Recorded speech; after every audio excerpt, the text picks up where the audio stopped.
तो दोस्तों कैसे हैं आप सभी। आशा करता हूं कि आप सब अच्छे होंगे और आपके एनटीपीसी और ग्रुप डी की तैयारी भी अच्छी चल रही होगी। तो आज के इस वीडियो में हम लोग एनटीपीसी और ग्रुप डी के ही प्रीवियस ईयर प्रश्न को देखेंगे। आपको यहाँ पे दिख रहा होगा जैसे कि ये एनटीपीसी का प्रश्न है, आगे देखेंगे तो ग्रुप डी का प्रश्न है। इसी तरह से आपके सारे प्रीवियस ईयर प्रश्न देख सकते हैं। ठीक है, तो देखिए अब एनटीपीसी और ग्रुप डी का एग्ज़ाम नज़दीक है और ऐसे में प्रीवियस ईयर प्रश्न काफ़ी ज़रूरी होता है, क्योंकि एग्ज़ाम में प्रीवियस ईयर के बेसिस पे ही प्रश्न पूछा जाता है। तो इस बार भी संभावना बनती है कि प्रीवियस ईयर के बेसिस पे ही प्रश्न पूछा जाएगा। तो प्रीवियस ईयर प्रश्न देखने के बाद आपको एक आइडिया लग जाएगा कि प्रश्न किस तरह से पूछा जाता था और आगे कैसे प्रश्न पूछे जा सकते हैं। तो इसीलिए प्रीवियस ईयर देख लेना काफ़ी ज़रूरी होता है। तो चलिए अब हम लोग बिना देर किए हुए आज के वीडियो को स्टार्ट करते हैं। तो आइए दोस्तों, यहाँ पे देख सकते हैं कि ये पहला प्रश्न है। ठीक है, और ये आरआरबी एनटीपीसी का प्रश्न है। तो इसमें हम लोग देखेंगे। तो पहले प्रश्न को पढ़ते हैं और आपको क्या करना है कि पहले प्रश्न को खुद से सॉल्व करने का कोशिश करना है, उसके बाद आगे वीडियो को देखना है। तो चलिए पहले प्रश्न को पढ़ते हैं कि एक पेंटिंग को यदि 5% की छूट के बाद 5225 रुपये में बेचा गया तो पेंटिंग का अंकित मूल्य ज्ञात कीजिए। यानी कि कोई पेंटिंग है, ठीक है, तो पेंटिंग में 5% का छूट दिया जाता है और छूट देने के बाद उसका मूल्य जो है वो 5225 रुपया होता है, यानी कि 5225 में बेचा जाता है। तब पूछा है कि उस पेंटिंग का जो अंकित मूल्य क्या है। तो देखिए इसमें हम लोग ऐसे मेथड को यूज करेंगे जिसमें कम से कम प्रश्न को सॉल्व करने में समय लगे। तो देखिए सबसे पहले हम लोग देखेंगे कि जो 5% है इसका फ्रैक्शन वैल्यू 1/20 होता है। ठीक है, अब बोला कि इसमें छूट देने के बाद है, तो छूट दिया यानी कि 20 में से 1 माइनस कर देंगे तो ये 19 आ गया। तो यहीं पे जो 5225 है ये 19 का वैल्यू है। हमसे पूछा है अंकित मूल्य, यानी अंकित मूल्य कितना, ये 20। ठीक है, तो 20 का वैल्यू पूछा है। तो चलिए आगे हम लोग प्रश्न को सॉल्व करेंगे। ठीक है, तो आगे यहाँ पे हम लोग 5225 लिख देंगे और ये जो है वो 19 का वैल्यू है और हमसे 20 का वैल्यू पूछा तो इसे 20 से गुना कर देंगे। ठीक है, अब आगे हम लोग इसे सॉल्व करेंगे। तो चलिए 19 से इसे काटते हैं तो ये कितना कट जाएगा, 2 बार में 19 दूना ये 38 आ जाएगा। ठीक है, फिर यहाँ पे सॉल्व करेंगे तो ये 4 और 1 24 और ये 2, तो यानी कि 142 आ गया। ठीक है, तो 19 से ये 7 बार में 133 कट जाएगा। ठीक है, उसके बाद फिर यहाँ पे बच जाएगा 9 और 5। ठीक है, तो 19 पचे 95, यानी कि यहाँ पर ये 5 गिर गया। ठीक है, तो ये 275 आ गया। 275 को 20 के साथ में गुना कर देंगे तो 20 से गुना करने पे कितना आ जाएगा, तो 2 से गुना करेंगे तो ये 5 दूना 10 हो जाएगा। एक बचा, 2 सत्ते 14, 1 15 का 5, फिर से एक बचा, 2 दूने 4 और 1 5 और 1 0, यानी कि कितना आ गया 5500 रुपया। ठीक है, जो कि ऑप्शन बी में है और ऑप्शन बी इसका ये सही आंसर हो जाएगा 5500 रुपया। तो देख सकते हैं कि ऐसे प्रश्न को हम लोग कैसे कम समय में सॉल्व कर सकते हैं और उम्मीद है कि आप सबों को भी यह प्रश्न अच्छे से समझ में आ गया होगा। अब चलिए इसके बाद फिर हम लोग नेक्स्ट प्रश्न को देखते हैं। तो देख सकते हैं कि यह जो है वो ग्रुप डी का प्रश्न है। ठीक है, इस प्रश्न को भी पहले हम लोग पढ़ेंगे, उसके बाद सॉल्व करेंगे। तो पहले प्रश्न को पढ़ते हैं कि एक निश्चित राशि को x और y के बीच 4:3 के अनुपात में बांटा जाता है। यदि y का हिस्सा 2400 रुपया है तो कुल मूल राशि ज्ञात कीजिए। यानी कि कोई x और y नाम के दो व्यक्ति हैं, ठीक है, इनके बीच में 4 और 3 के अनुपात में पैसा बांटा जाता है। इसमें से कि y का जो हिस्सा है वो कितना है, 2400 रुपया। तो हम लोग रेशियो में देखेंगे कि x और y का। ठीक है, तो यहाँ पे ये x का दे दिया है और आगे y का दे दिया है। तो x का जो रेशियो है कितना है, तो यहाँ से ये 4 दे दिया है और y का 3, तो y का कितना है 3। ठीक है, तो यही जो 3 है वो 2403 का ही वैल्यू है। ठीक है, तो और हमसे पूछा कितना है, तो मूल राशि नहीं, मूल राशि कितना हो गया, तो x प्लस y दोनों को जोड़ देंगे तो 7 आ गया। ठीक है, तो इससे आगे हम लोग सॉल्व करेंगे, काटेंगे यहाँ पे तो ये आ जाएगा 3 से ये 8 बार में ये 800 आ गया। ठीक है, कट गया और उससे हमसे मूल राशि पूछा तो इसे हम लोग 4 और 3 7 से गुना कर देंगे तो 7 8 कितना आ जाएगा 56 और 2 0, यानी कि 5600। तो मूल राशि जो टोटल है कितना आ जाएगा, ऑप्शन सी 5600 रुपया। इसके बाद चलिए फिर से नेक्स्ट प्रश्न को देखते हैं। तो चलिए यहाँ पे देख सकते हैं फिर ये नेक्स्ट प्रश्न है जो कि यह भी ग्रुप डी का ही प्रश्न है। ठीक है, इस प्रश्न को पढ़ेंगे कि एक मिश्रण की 80 लीटर मात्रा में दूध और पानी का अनुपात 3:1 है। यदि यह अनुपात 2:3 करना हो तो मिश्रण में और कितना पानी मिलाना चाहिए।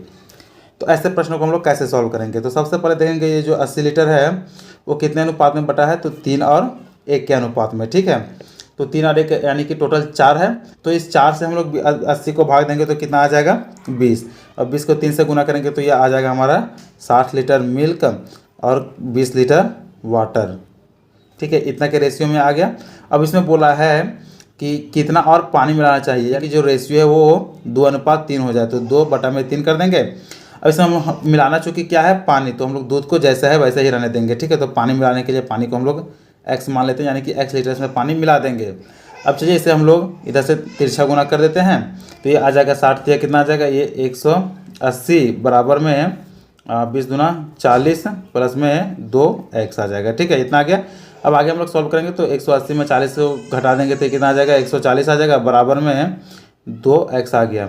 अब इस 2 से इसे काटेंगे तो ये कितना आ गया, 70, यानी कि x का वैल्यू कितना आ गया, 70 लीटर।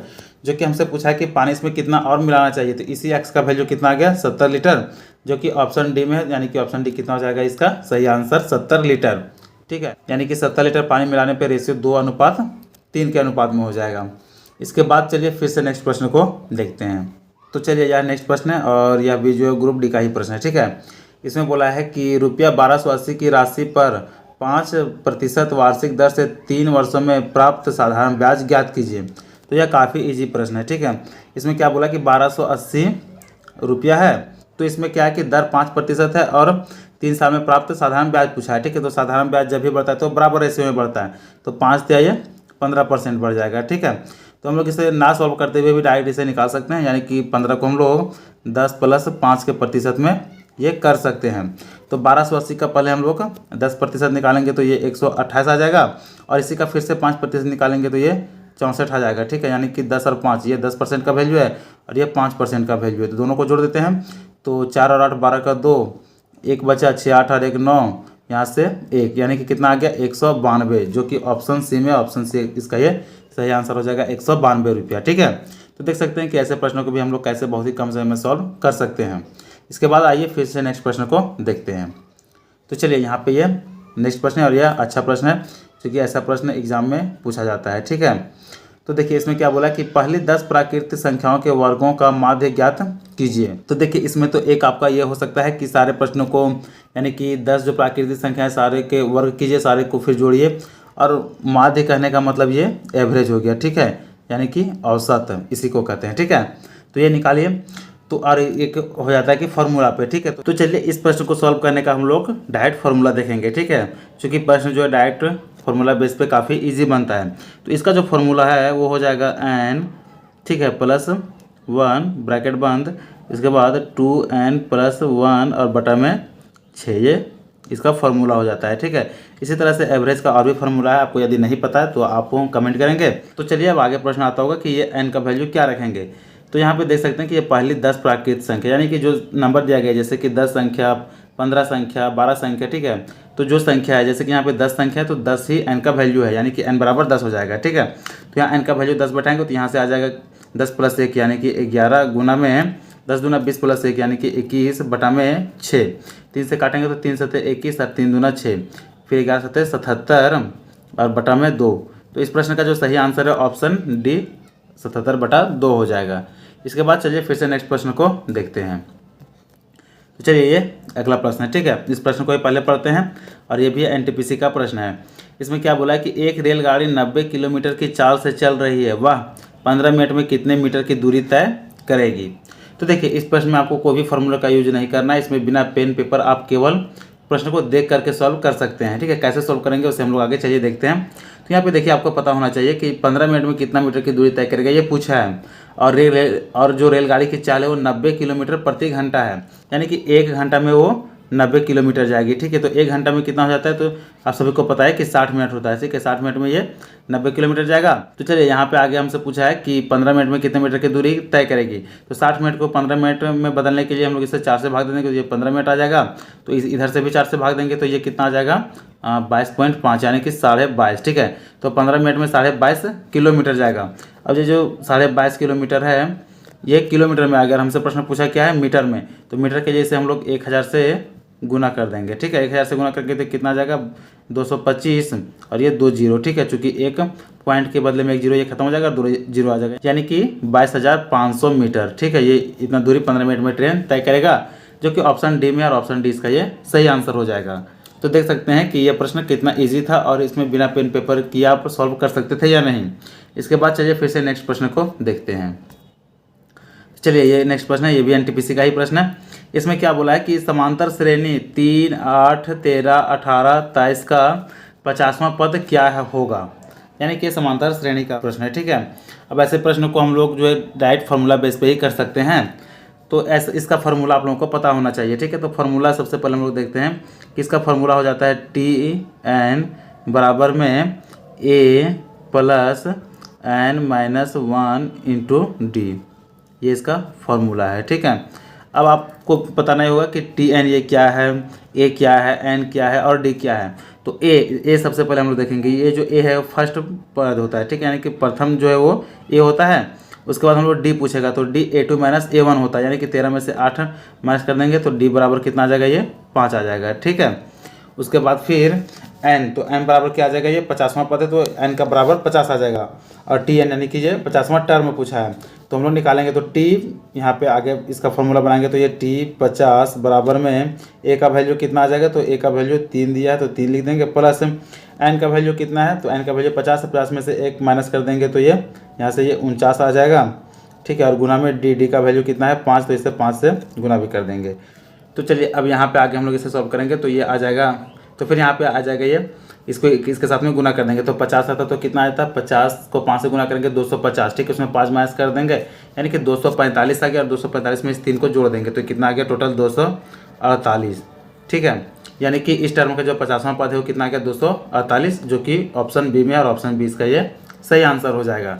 तो आप इन सारे फार्मूला को जरूर याद रखेंगे, क्योंकि बिना फार्मूला के आप ऐसे प्रश्नों को सॉल्व नहीं कर सकते हैं, ठीक है। फार्मूला आता है तो अच्छी बात है, नहीं आता है तो आप में जरूर कमेंट करेंगे। इसके बाद चलिए फिर से नेक्स्ट प्रश्न को देखते हैं।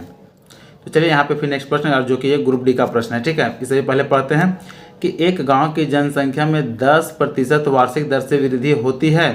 यदि 2 वर्ष पहले इस गांव की जनसंख्या 10,000 थी तो इसकी वर्तमान जनसंख्या क्या होगी।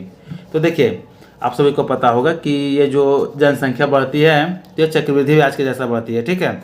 कि पहले साल जो जनसंख्या बढ़ी वो टोटल जनसंख्या मिला करके अगले साल में फिर से जनसंख्या बढ़ती है, यानी कि 10% का हम लोग फ्रैक्शन वैल्यू देखें तो ये कितना हो जाएगा 11/10 हो जाएगा, ठीक है।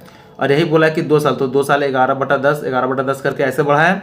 तो आगे हम लोग ऐसे ही करेंगे कि इसका जो 2 साल पहले जनसंख्या थी कितना थी, तो 10,000, तो यहाँ पे हम लोग 10,000 लिख दिए।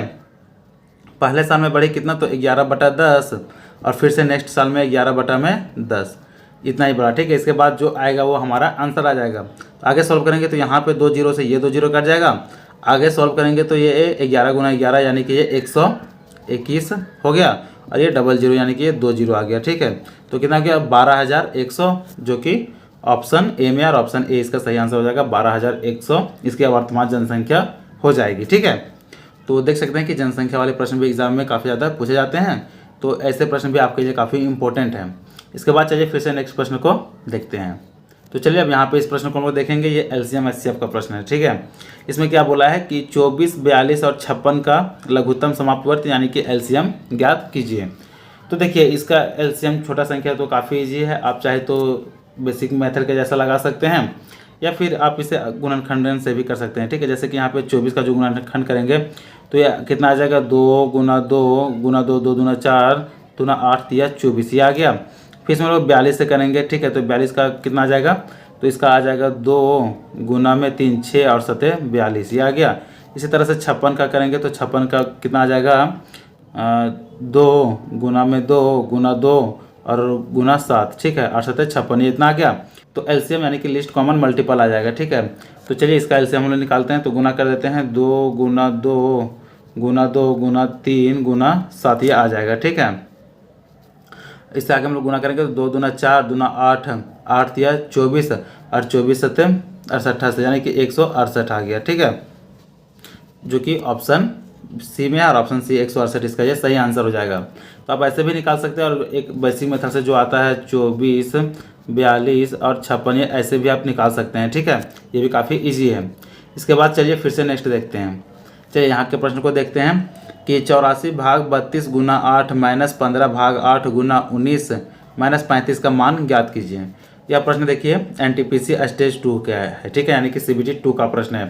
तो देखिए प्रश्न आपको देखने में काफ़ी इजी लग रहा होगा, लेकिन आप इस प्रश्न को सॉल्व करने जाएंगे और पहली बार सॉल्व कर रहे होंगे तो इस प्रश्न को शायद आप मिस्टेक कर सकते हैं। हो सकता है शायद ऐसे प्रश्नों को आप सॉल्व करने में कहीं गलती भी कर दें, क्योंकि देखिए प्रश्न में आप देखेंगे कि 84 ना तो 32 से कटेगा नहीं, ठीक है। इसी तरह से यहाँ पे 15 है तो 15 भी क्या है कि 8 से कटेगा नहीं, और डायरेक्ट कटने वाला प्रश्न था तब तो आप लोग सॉल्व कर ही लेते हैं। तो चलिए इस प्रश्न को हम लोग कैसे सॉल्व करेंगे, इसका हम लोग स्मार्ट अप्रोच देखते हैं। तो सबसे पहले यहाँ पे देखेंगे कि 19 में से ये 35 को माइनस करेंगे तो ये कितना आ जाएगा, माइनस का 16 आ जाएगा। ठीक है, बस यहाँ पे आप लोग को ये ध्यान देना है। इसके बाद आगे हम लोग देखते हैं कि 84 है, तो 84 भाग 32 है। तो ठीक है, अब भाग 32 है तो इसे हम लोग कैसे करेंगे, अब इसे 32 से भाग लगेगा नहीं तो इसको हम लोग गुना में कर सकते हैं ना कि 1/32, यानी कि यहाँ पे ये 32 आ जाएगा। उसके बाद गुना करेंगे तो ये 8 आ गया, फिर से माइनस 15, फिर यहाँ भी ऐसा ही है कि 15 8 से कटेगा नहीं तो 8 ये नीचे आ जाएगा। इसके बाद गुना में ये माइनस का 16 आ गया। अब हम लोग इजली इसे सॉल्व कर सकते हैं। ठीक है, 8 से 8 चौक 32 और 4 से 21 चौक 84, यानी 21 आ गया। उसी तरह से यहाँ भी करेंगे तो 8 दूना 16 और 15 दूना 30, यानी कि ये माइनस माइनस और प्लस हो गया। ठीक है, तो 21 प्लस 30 जो कि ये 51 हो जाएगा। देख सकते हैं कि कितने कम समय में हम लोग इस प्रश्न को सॉल्व किए और इसका सही आंसर ऑप्शन सी है, 51 आ जाएगा। ठीक है, तो एक बार आप इसे अपने तरीके से सॉल्व करके देखेंगे कि इसमें कितना अधिक समय लग जाता है और ऐसे करने पर प्रश्न काफ़ी ईजी बनता है। ठीक है, तो देखिए एग्जाम में चूंकि समय का अभाव होता है और समय बचाने के लिए आप जितने स्मार्ट अप्रोच को लगाएंगे आपका समय उतना ज़्यादा बचेगा और जिसका बेनिफिट आपको मिलेगा। तो चलिए यहाँ तक हम लोगों ने एनटीपीसी और ग्रुप डी के 10 प्रश्नों को देख लिए, जो कि अच्छे प्रश्न थे और सारे एग्जाम में आए हुए प्रश्न हैं। तो आज का वीडियो आप लोगों को कैसा लगा आप हमें कमेंट कर जरूर बताएंगे, और वीडियो अच्छा लगा हो तो वीडियो को लाइक कर चैनल को जरूर सब्सक्राइब कर लेंगे ताकि आगे आने वाली वीडियो का नोटिफिकेशन आप लोगों तक पहुँच सके। तो चलिए मिलते हैं फिर नेक्स्ट वीडियो में, तब तक के लिए धन्यवाद।